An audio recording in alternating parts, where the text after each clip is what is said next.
My mother-in-law made it clear that anyone unwilling to contribute to the household chores was not welcome in her home. She appeared to anticipate an apology from me, possibly even some remorse. Meanwhile, my husband sat next to her, a subtle smirk playing across his face as if he took pleasure in seeing me reprimanded. Contrary to what they might have expected, I felt an unexpected wave of calm wash over me. "Then I'll leave," I stated with conviction, devoid of any hesitation. At that moment, I decided it was no longer my concern to fret over their actions or attitudes. It dawned on me that they would eventually have to confront the repercussions of their behavior. My name is Elizabeth, and I'm 40 years old. I balance a full-time job with managing our household. My husband Andrew and I have 3 adult children who have moved out to start their own lives. Andrew and I had envisioned this period as our time to enjoy together, but circumstances changed when my mother-in-law, widowed and needing company, moved in with us. Her arrival significantly altered the dynamic at home, which once was peaceful and shared just between Andrew and me. My job is demanding, often requiring me to stay at the office until past 7 p.m. When I return home, the sight that greets me only adds to my exhaustion. The living room is often cluttered with snacks and clothes everywhere. Andrew, meanwhile, seems oblivious to the chaos, lounging on the sofa with his beer and TV, barely acknowledging my presence. With no dinner ready, I'm left to handle the kitchen duties myself, my disappointment growing by the minute. During these evenings, my mother-in-law often emerges from her room to criticize me, claiming my late nights and business trips are no excuse for neglecting home duties. She accuses me of failing as a homemaker, turning every small issue into a critique of my character. Over time, I found that responding or trying to defend myself only escalates the situation. Instead, I've learned it's wiser to let her have her say and wait for her to calm down. This approach, while far from ideal, prevents further arguments and keeps the peace, at least temporarily. So I take a moment to absorb her criticisms and then redirect my attention to preparing dinner. Although her words sting, I persevere, knowing she'll eventually stop. What's harder to tolerate, however, is my husband's reaction. He seems to take pleasure in seeing me chided by my mother-in-law. "Women should appreciate their husbands. You lack charm," she often repeats, and my husband echoes her, mocking me as I lay the dinner table. My anger isn't just directed at her. I find myself increasingly irritated by my husband's attitude. Despite my repeated pleas for them to start dinner without me when I'm delayed at work, they never do. When I finally get home, they sit idly by, waiting for me to serve them as if I were a servant. The dynamic in our home has worsened significantly since my mother-in-law came to live with us. Before her arrival, my husband was a partner in the true sense, helping around the house, cooking meals when I was late, and actively participating in raising our kids. But now, he's stopped assisting altogether and has joined my mother-in-law in her frequent critiques. It's both confusing and frustrating. She labels me lazy and incompetent, yet she's the one relying on us. She hasn't contributed financially despite inheriting money from her late husband. Instead, she squandered it on luxuries, quickly running through her funds and even accumulating debt. Now she lives with us, virtually rent-free. This tension started from day one of living together. She promised to be considerate, even bowing deeply to show her sincerity. But merely a day later, she reverted to her old ways, criticizing me for neglecting the housework. Initially, her sudden change was almost amusing, but it quickly turned serious. She accused me of being a poor wife because of my focus on work, criticizing not just my housekeeping but my professional commitments too.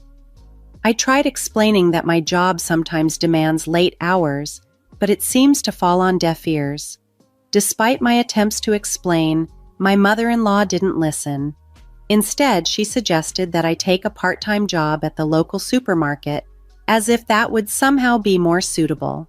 She had a fixed idea of what a daughter-in-law should be like, but had little understanding of the realities of my job.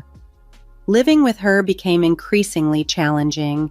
Any dissatisfaction she had, like with our meal choices, would lead to complaints. Even simple routines like breakfast turned into issues.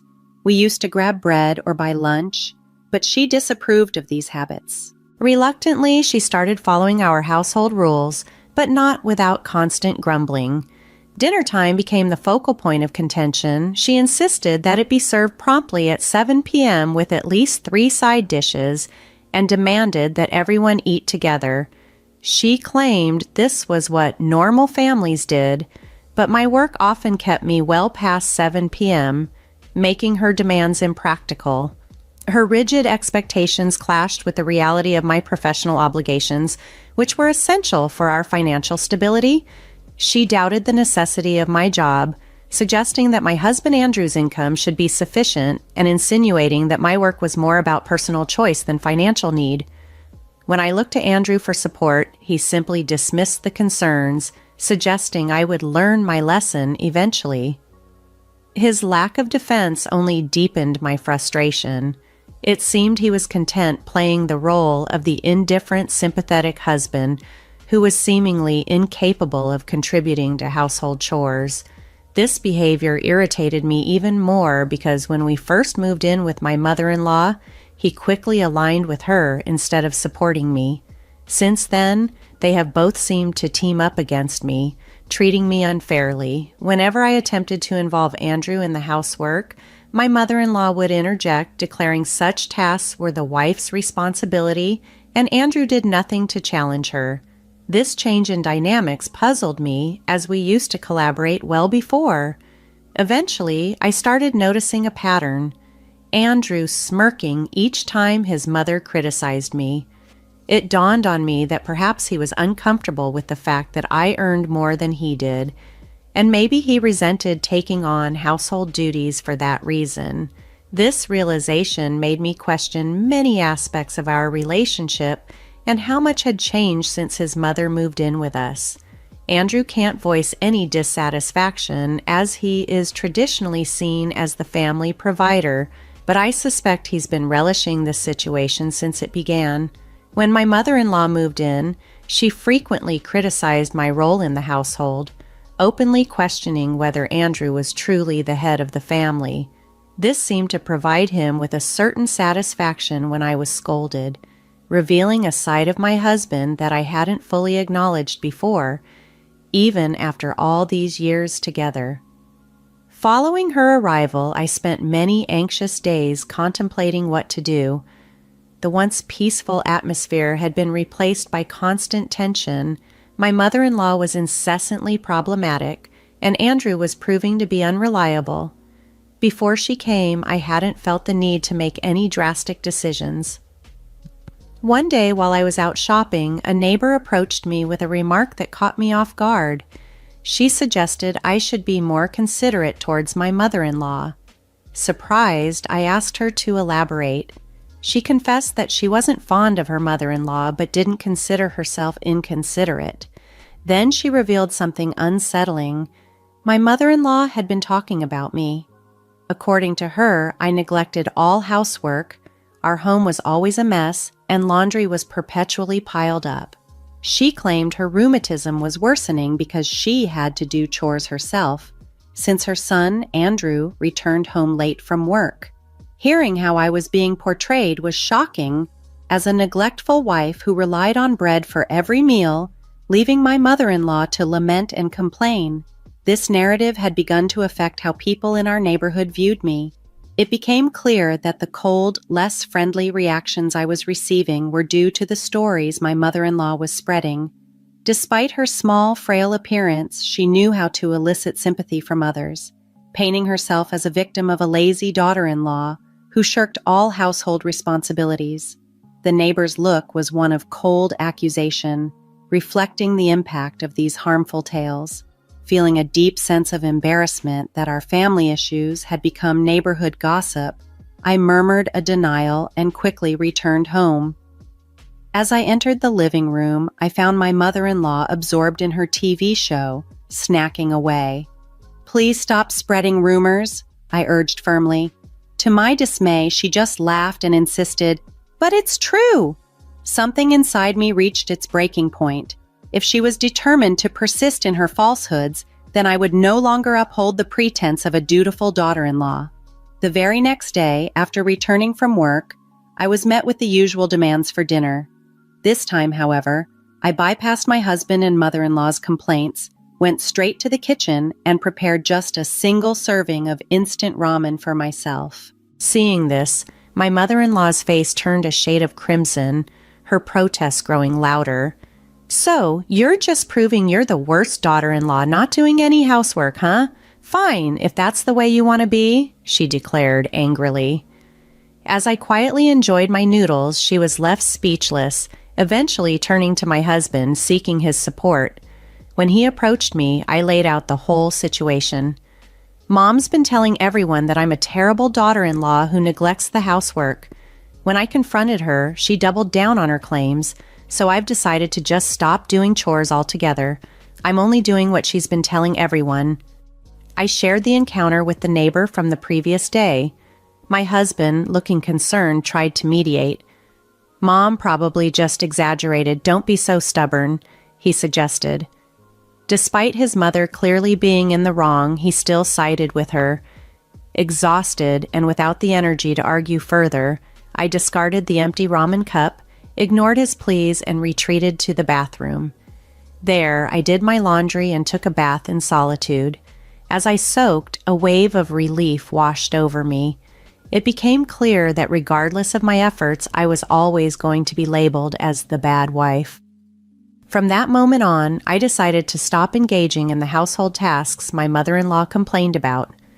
She bemoaned the lack of freshly baked bread for breakfast on my days off, but I remained steadfast in my new resolve. When I woke up and stepped into the living room, my mother-in-law demanded that I go out and buy bread immediately.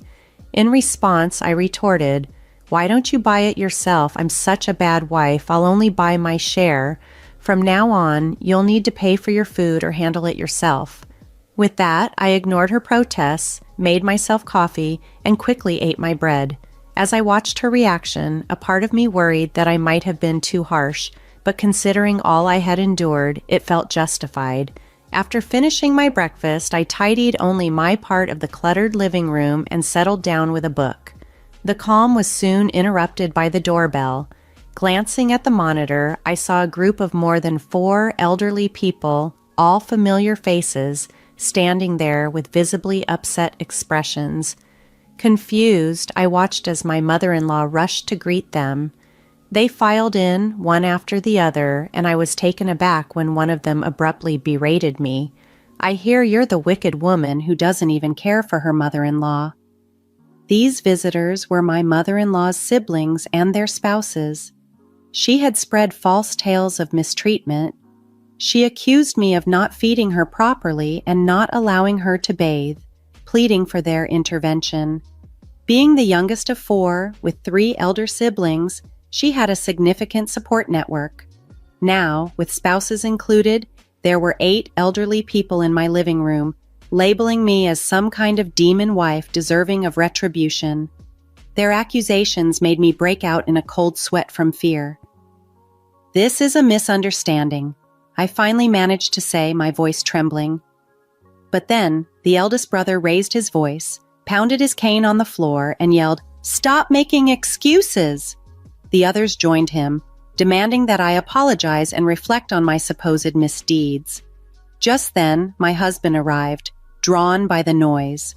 When my mother-in-law's brother turned to criticize my upbringing, my husband didn't defend me. Instead, he joined in the criticism, adding to the chorus of voices against me. My affection for him vanished in that instant. I had always believed my husband was a kind person until we began living with my mother-in-law. It became clear that he wasn't kind. He was just weak, easily influenced by those around him, and unable to withstand any form of pressure. During a heated discussion, one of my mother-in-law's brothers took my husband's criticisms to heart and suggested a divorce. To my dismay, everyone seemed to agree.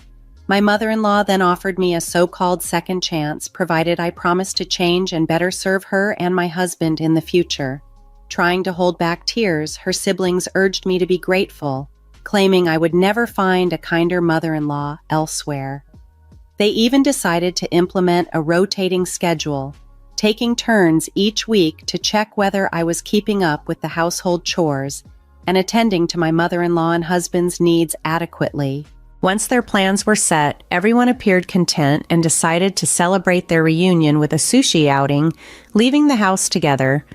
As they departed, my mother-in-law couldn't resist a parting shot, instructing me to ensure the house was clean and the laundry done by the time they returned. I was left to wonder, how had things escalated to this point? Alone in the cluttered living room, tears began to well up. Our marriage had been happy until my mother-in-law's intrusion. Now I found myself the subject of complaints from all the relatives despite doing my best. Tears streamed down my face, a mix of sadness, regret, and anger. A few hours later, my husband and mother-in-law came back. I was still sitting in the disarrayed living room. My mother-in-law smirked at me, her words sharp with disdain. "Leave, we don't need a wife who can't do housework. I told you to clean up earlier, didn't I?"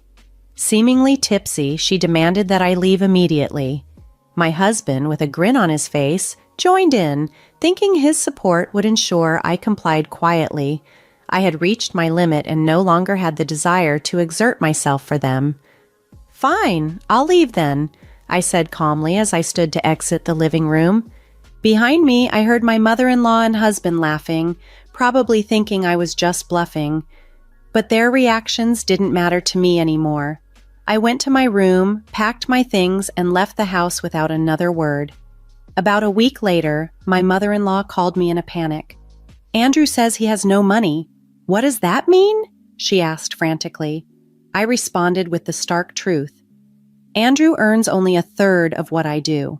I've been covering most of our expenses and the house is in my name. I'm planning to sell it, so you'll need to leave soon." She thought I was joking until I urged her to check the bank statements in her drawer. There was silence on the other end of the phone as the reality of the situation set in. Then the begging started. She pleaded for me to return, apologizing and saying Andrew was lonely. But I was resolute and informed her that I would be proceeding with a divorce through my lawyer. I ended the call, ignoring her tearful apologies. With legal assistance, I filed for divorce, citing the unbearable behavior of my mother-in-law and the lack of support from my husband as reasons. The divorce was granted swiftly, and I even received a small settlement. When I explained the situation to my children, they were supportive, agreeing that the fault lay squarely with my husband and his mother. After the divorce, I sold the house, and my ex-husband and his mother were forced to move out, staying with relatives temporarily. Their stay was short-lived as soon they had to find a small apartment, struggling to make ends meet on his modest income. From what I've heard, they now spend their days blaming each other for their misfortunes. Meanwhile, my husband has been sending frequent messages, asking for reconciliation, and claiming he has severed ties with his mother.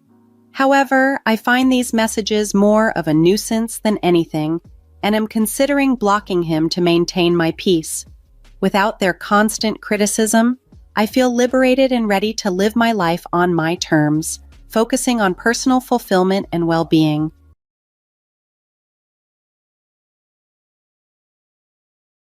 "Are you serious?" I whispered, still unable to process it. Max's brother grinned, leaning back in his chair as if he'd pulled off the perfect joke. "It's nothing, Gabby," he said dismissively. "No need to make a scene." He waved his hand, brushing off my reaction. But I could already feel the eyes of everyone around us, watching, judging. My cheeks burned, partly from embarrassment, but mostly from anger. "Is this what family means to you?" I muttered, clenching my fists. Without another word, he laughed and left, leaving me alone with 1,000 questions and a prenuptial agreement that suddenly felt a lot more than just in case. I am Gabriella, 32 years old. I've been with Max for 6 years already, and I love him dearly. I had always wanted to marry him, and had proposed to him multiple times, but each time I was gently turned down. However, just recently, he finally accepted my 5th proposal. Nowadays, we are busy preparing for our wedding, thinking about wedding plans and choosing outfits. But even amidst this busyness, every day is fun. and I find myself humming songs without even realizing it. Then, one day, while feeling elated, a prenuptial agreement was placed in front of me. Max said that this contract was necessary as a condition for marriage. The content of the agreement was that what belongs to each of us before marriage stays as it is. We won't interfere with what the other inherits in the future, and if the family situation changes, we'll update this document. I asked him while signing the document, "Max, are you really concerned about this?" He replied, "Well, it's just for peace of mind, just in case. I think it's important for both of us." I was a bit puzzled as to why he was so insistent on this agreement, but I was more excited about the days ahead with him. However, a little incident was waiting. Max has two somewhat eccentric older brothers. Before our wedding, when I met them, Max advised, "Don't take what those two say at face value. They're a bit odd. Just take it lightly." In his words, my future parents-in-law gave a slight, ambiguous smile. I hadn't seen them for a while, so I had almost forgotten about them. Then one day, while Max was at work, I got an unexpected call from an unknown number. "You like fish, don't you, Gabby?" I was completely taken aback by this sudden call from the brother-in-law I had only met once. "What? Who is this?" I recognized Gabby as my nickname, but who was it? I was sure it wasn't a complete stranger, since they called our home phone. As I was trying to figure it out, a voice came from the other end of the line. "Ha ha, you don't recognize me? I'm Max's brother, your new elder brother." "What? Brother-in-law? Which one? Max has two brothers, but whose voice was this?" I frantically sifted through my thoughts. "It's been a while. What happened?" I asked, still somewhat confused. "Actually, I went fishing today and caught a ton of salmon. I can't bring them all, but is it okay if I bring a few? Max should love them with lemon," he said. My heart raced with excitement at his words. I could make a dish that Max loves. "That's great news. Max is working today, but I'm sure he'll be thrilled to come home to a delicious meal," I said, hanging up the phone and hurrying to the kitchen. "I have lemon and seasoning. All right, let's make a delicious dish," I uttered aloud joyfully. As I was prepping the ingredients in high spirits, the doorbell rang. When I checked the monitor, I recognized the face. It was the younger brother-in-law of the two. When I opened the door, he seemed a bit flustered. "Sorry, can I use the bathroom? Also, could you cover the taxi fare?" Saying this, he dashed into the house. "Huh. Oh, okay," I replied, handing money to the taxi driver.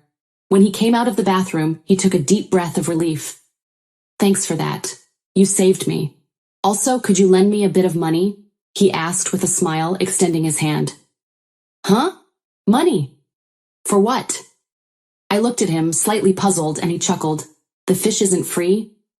"How about $50? He casually mentioned. What? I couldn't help but let out a surprised exclamation, nearly dropping my wallet. I had assumed that the fish was just a shared treat. Of course, I felt bad taking it for free, and had planned to thank him with a slightly expensive snack. But $50? That was unexpected. Looking at my brother-in-law's expression, it seemed like this price was the norm for him. Reluctantly, with a slightly troubled look, I took $50 from my wallet and handed it to him. "Thanks, the fish is in the cooler. Oh, and I'm leaving the fishing gear here too. I've asked Max to bring it home later. See you?" With that, he quickly left. "Huh? You're leaving already? Wait, crew?" Looking at the cooler and gear left at the entrance, I exclaimed in surprise, but he, waving the $50 bill, was gone in a flash. This feels a bit strange," I thought. "Leaving the gear here? We don't even have space for it. Oh, and the taxi fare. I'd covered it for him earlier." I found myself frowning, lost in thought. I felt awkward asking Max to help with the gear. And as for the taxi fare, how do I even bring that up?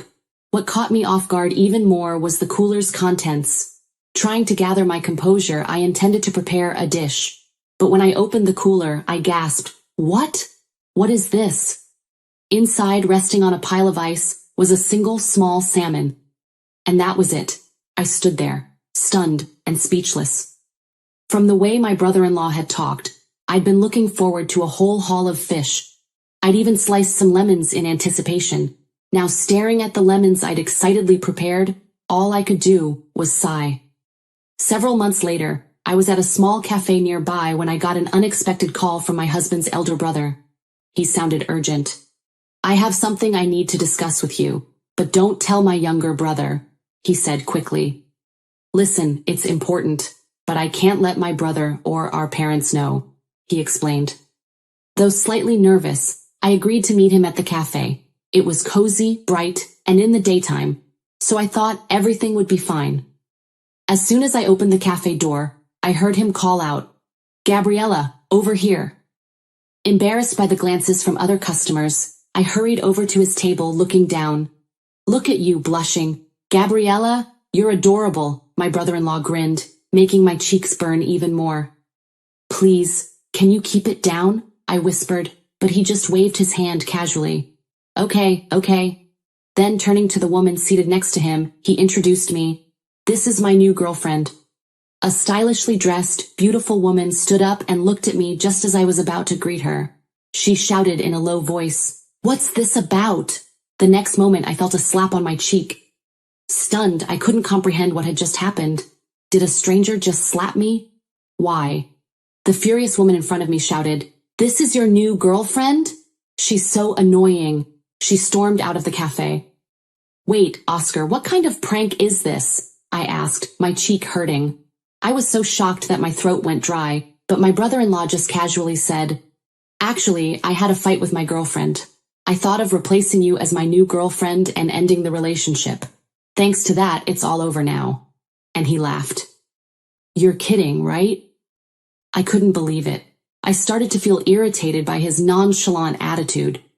He waved his hand dismissively. "Well, these things happen. It's not a big deal. But this is the first time something like this has happened to me. How can I stay calm?" I raised my voice, overwhelmed with anger, shock, and embarrassment. "Don't be so mad," he said. "It's just a small thing." Everyone was surprised, but was it that shocking? Looking around, everyone was stealing glances at me. Feeling the gazes of the other customers, my cheeks burned with embarrassment. Out of embarrassment, I looked down. Taking the opportunity, my brother-in-law stood up with a smile and said, "See you later. Say hi to my brother for me," and left the store. "Wait, I want to talk a bit more." I called out, but he was already out of sight, and my voice didn't reach him. I quickly stood up to chase after him, but a staff member with a concerned look on their face stopped me. "I'm sorry, but can I have the check, please?" the staff said, handing me the check.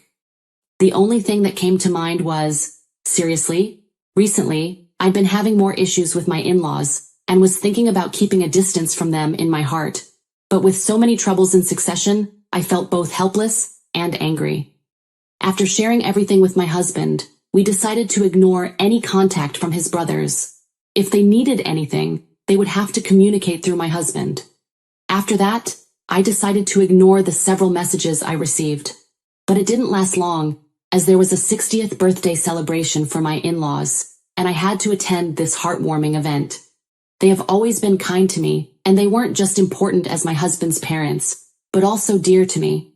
"Wow, it's spacious, and that detached room over there is lovely too," I heard my mother-in-law exclaim. Seeing her enjoy herself lifted my spirits. "If I can choose a place for the celebration, I'd like this house," she added. What the in-laws wanted was a traditional house that I recently inherited from my grandparents. That house is actually an 80-year-old traditional house that was relocated. "It used to be lively when my grandparents lived there," I explained with nostalgia. My father-in-law also added, reminiscing, "The first time I met my wife was also in such a traditional place."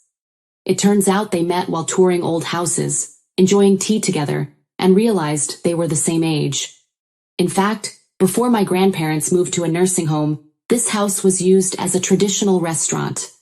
Regretting not inviting them sooner, my mother-in-law comforted me, saying, "Today was special, and the place was perfect." At those words, my heart warmed a little. Seeing the house and garden, they wandered around for 2 hours before the party started. Amidst this, the eldest brother came in noisily, showing slight dissatisfaction. "Huh? What's this? Only Max is here to greet us, and we're having lunch in such a quiet place?" "Surprising," the eldest brother exclaimed. Max replied with a warm smile. This is a request from Mom and Dad. They wanted to spend family time in a cozy environment, and this lunch is a special version from a famous local shop. When Max said that, I remembered how I had been looking forward to that lunch. The second brother interjected with a concerned face. Even if it's special, lunch is still a lunch. Shouldn't we have ordered more luxurious food in such a beautiful house? Aren't you being too frugal, Max? While it must have been expensive to rent the house, today was for my parents-in-law, and I felt we should respect their wishes. Originally, I still hadn't been reimbursed for the taxi fare when I was given just a small salmon, nor for the expenses at the shop where I had a commotion with his ex-girlfriend. But even after that, my eldest and second brothers-in-law continued to nag at Max and me, occasionally cracking jokes.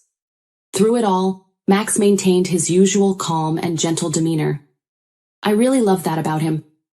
Amidst such a pleasant conversation, my eldest brother-in-law smiled and said, "Hey, I just thought of a good idea."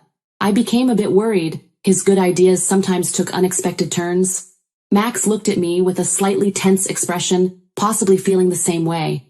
After that, the eldest whispered something to the second brother-in-law, and they both started laughing with a gleam in their eyes.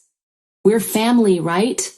There's a way to make this special day even more special," the eldest said with a smile.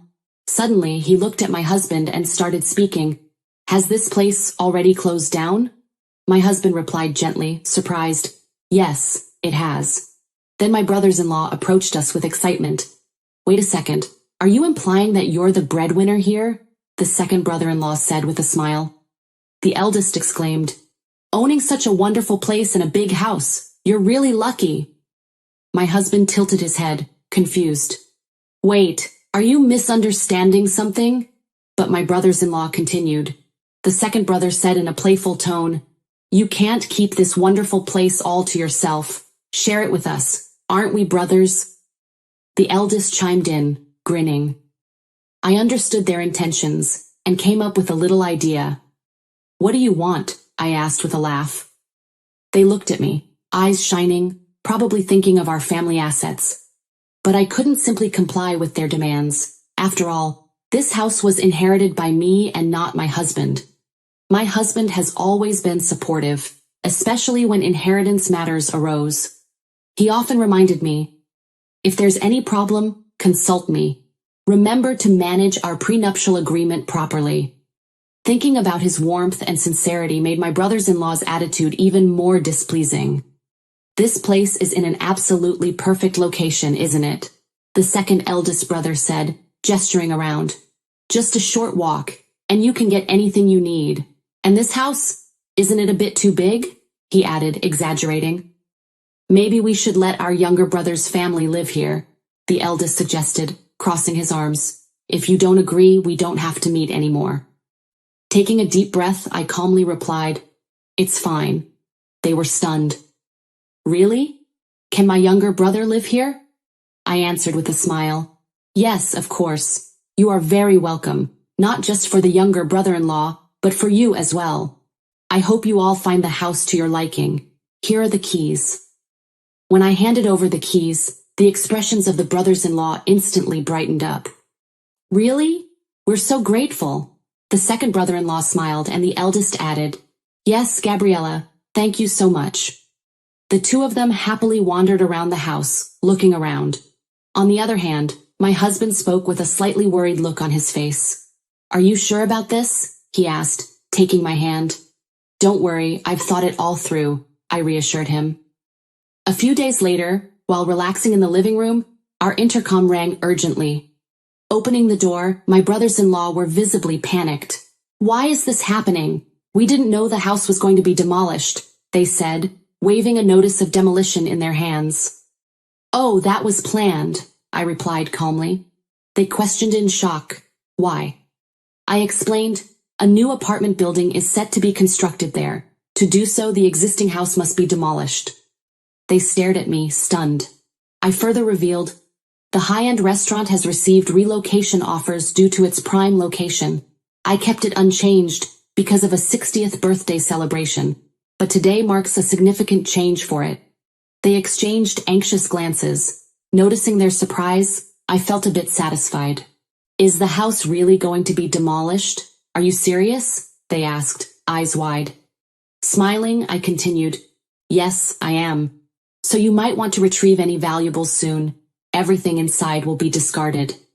Hearing this, their eyes widened even more.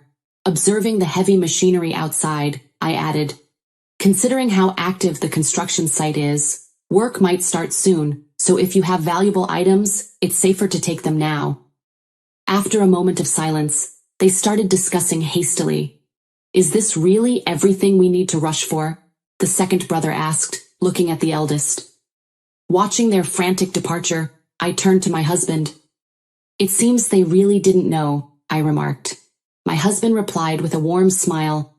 Based on our previous experiences, I suppose my parents and I thought it would be good for them to get a little shock, but we might have inconvenienced the workers. It's true that I handed over the house keys to my brothers-in-law. I had properly informed both my husband and his parents about my intention and their plans to move into the new house. Of course, I also let them know that the house had been successfully purchased and the details of the handover date. It was up to them to decide if they would tell the brothers the truth or not, but it seems no one told them in the end. Don't worry about the workers. I've already discussed it with them, I assured him. I had a feeling this might happen, so I had already informed the contractor. I hope they regret it. We talked lightly, and then went to sleep. The next day I couldn't believe it had come to this. Summoned to my in-laws' house, we were confronted by my mother-in-law's mutterings and my downtrodden brothers-in-law. Even if the contractor didn't let you in, what were you thinking? Trying to sneak into the house in the middle of the night, my mother-in-law chided. Well, you see, my brothers-in-law were making excuses. Apparently, after being turned away by the contractor during the day, they had tried to sneak into the house at night to retrieve their valuable items. A neighbor found this suspicious and called the police. You not only failed to retrieve your belongings, but also got stopped by the police, my husband said incredulously. While the brothers-in-law seemed eager to explain, their parents just sighed. You both should apologize, my husband calmly advised them. However, the eldest brother retorted with a hint of anger. What? But this is all because of Gabriella. The second brother chimed in. I thought you were kind, but I was deceived. I was wondering why you gave me the keys so easily, but doing this to the house is quite a shock. Facing their sudden complaints, all I could do was smile. Brothers, I began, it seems there's a misunderstanding. Actually, both the land and the house were inherited by me. We had discussed this even before my marriage to Max. I've always maintained that what's mine is mine, and we even signed a contract on it. So it's not your place to intervene. Really? They exclaimed. Wait, a contract? One of the brothers-in-law stammered, looking shocked. Yes, a contract, I replied, deciding to explain calmly. Since my grandparents' time, there have been various considerations about what to do with the land, but they always wanted to keep it as it is. They did tell me, however, that I could sell it in the future, and I consulted a trusted contractor about this. So, it's none of your business. Then I added with a sigh, but we're family. Why do you think it's not our concern? One of them asked indignantly. Before answering, I delved deep into my memories. I started thinking seriously about marriage about 3 years ago. My dad raised me with great care on his own, because my mom passed away shortly after giving birth to me. Dad and I were close, like best friends, and we spent many times together, camping in summer, ski trips in winter. But those happy days ended suddenly when my father unexpectedly fell and passed away. I was overwhelmed, filled with regret for not being able to do anything for him, and the emptiness of the room where his presence once was. During that time, my husband stood by me, supporting me during my father's funeral and subsequent memorial services. When I couldn't move from the room I shared with my father, my husband would make me homemade soup and listen to my stories about my father all night.